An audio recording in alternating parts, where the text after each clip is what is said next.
Brasil está envelhecendo. A pirâmide etária brasileira vem se modificando ao longo das décadas, o que indica mudança no perfil demográfico do país. Ela nada mais é do que um gráfico que mostra a distribuição da população por idade, com homens na esquerda e mulheres na direita. Na parte superior ficam os grupos mais velhos e na inferior os mais jovens. Esta é a pirâmide etária brasileira de 2015. Até a década de 1980, o Brasil era considerado um país jovem. Isso faz com que a base da pirâmide seja maior do que a área central. É nesse período que nascem os millennials, que hoje têm entre 17 e 36 anos. A diferença de 35 anos nas pirâmides está ligada com o processo de envelhecimento da população. E isso é fruto, entre outras coisas, de um maior desenvolvimento social e aumento da expectativa de vida das pessoas. Além de se relacionar com fatores como avanços na medicina, redução da taxa de fecundidade e melhoria nas condições de saneamento. Todos contribuem diretamente para que a pirâmide etária brasileira seja menos triangular. Segundo o IBGE, em 1960, o número médio de filhos por casal no país era de 6,3. Em 2010, esse número foi para 1,9. Já a parcela de idosos, as pessoas com 65 anos ou mais, foi de 2,7% para 7,4% no mesmo período.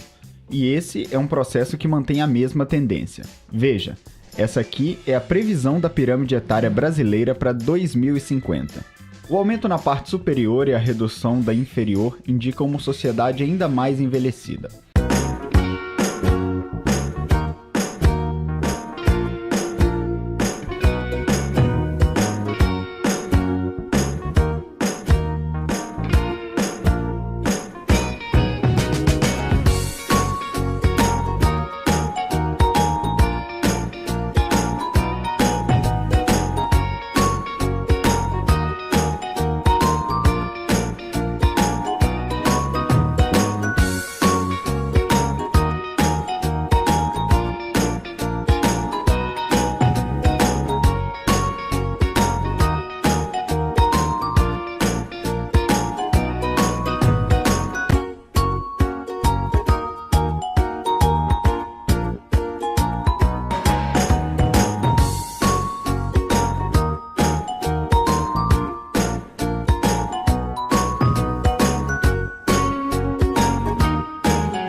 A partir da questão 5, para você o que é a terceira idade, buscamos averiguar os esquemas dos participantes da pesquisa, no qual percebemos que a grande maioria, 70% ou 35 dos 50 participantes, consideram que a terceira idade é uma fase da vida. 8% como uma fase de experiência e outros 8% como uma etapa marcada pela sabedoria, considerando ainda que 12% dos participantes atribuíram uma conotação negativa à terceira idade, de que é uma fase de fragilidade. 2% considera como uma fase de descanso. Essa questão refuta as hipóteses 1, considerando que apenas 12% denotaram um termo negativo a essa fase, e a hipótese 3, sendo que apenas 1% fez referência a esse aspecto.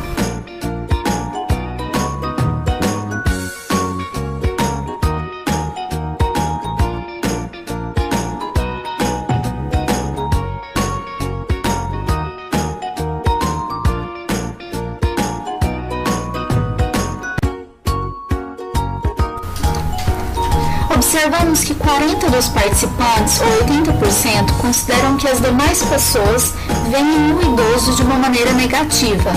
Consideram que são vistos como doentes, fracos, dependentes, debilitados, marginalizados, incapazes, ultrapassados e vulneráveis. 8% consideram que a sociedade vê os idosos de uma maneira positiva, Outros 8% consideram que podem ver tanto de uma maneira positiva quanto de uma maneira negativa, e 4% consideram que é subjetiva a maneira como cada pessoa percebe o idoso. Essa questão, diferente do resultado obtido com a questão anterior, corrobora com a hipótese 1, na qual afirma que os jovens consideram a velhice como uma fase decadente. Podemos perceber também a percepção social dos jovens com relação à maneira que a sociedade percebe o idoso. Na questão 9, em relação aos idosos em geral, como você considera que eles passam o tempo?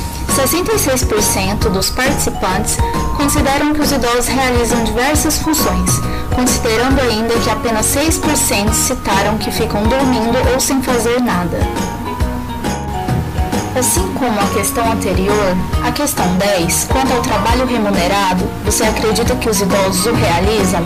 60% dos participantes consideram que os idosos ainda trabalham mesmo sendo aposentados, e a minoria, 24%, acreditam que não trabalham. As duas últimas questões refutam as hipóteses 3 e 5.